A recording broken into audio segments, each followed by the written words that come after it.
आज की बड़ी सियासी हलचल कोलकाता से सामने आई, जहां समाजवादी पार्टी के राष्ट्रीय अध्यक्ष अखिलेश यादव ने पश्चिम बंगाल की मुख्यमंत्री ममता बनर्जी और टीएमसी महासचिव अभिषेक बनर्जी से मुलाकात की और इस मुलाकात ने पूरे राजनीतिक गलियारों में नई चर्चा छेड़ दी। ये मुलाकात ऐसे समय में हुई जब हाल ही में पश्चिम बंगाल चुनाव के नतीजों ने राज्य की राजनीति को पूरी तरह से हिलाकर रख दिया है। तृणमूल कांग्रेस को करारी हार का सामना करना पड़ा है और भारतीय जनता पार्टी ने ऐतिहासिक बढ़त हासिल की है। अब इसी हार के बाद विपक्षी खेमे में हलचल तेज हो गई है और ऐसे में अखिलेश यादव का कोलकाता पहुंचना सिर्फ एक शिष्टाचार मुलाकात नहीं माना जा रहा, बल्कि इसे आने वाले समय की बड़ी राजनीतिक रणनीति से जोड़कर देखा जा रहा है।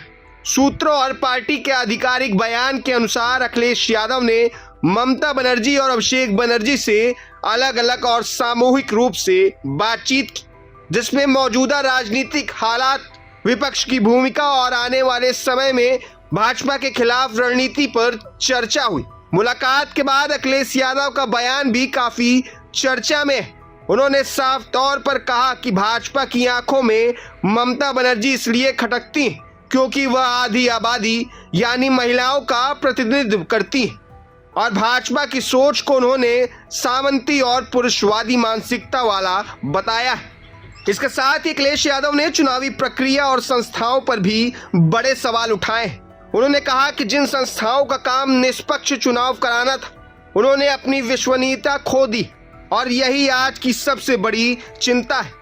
अब इस मुलाकात के बाद सबसे बड़ा सवाल यही खड़ा हो रहा है कि क्या विपक्षी दल एक बार फिर एक बड़े मोर्चे की तैयारी में है? क्या आने वाले समय में भाजपा के खिलाफ कोई नया गठबंधन या रणनीति सामने आ सकती है?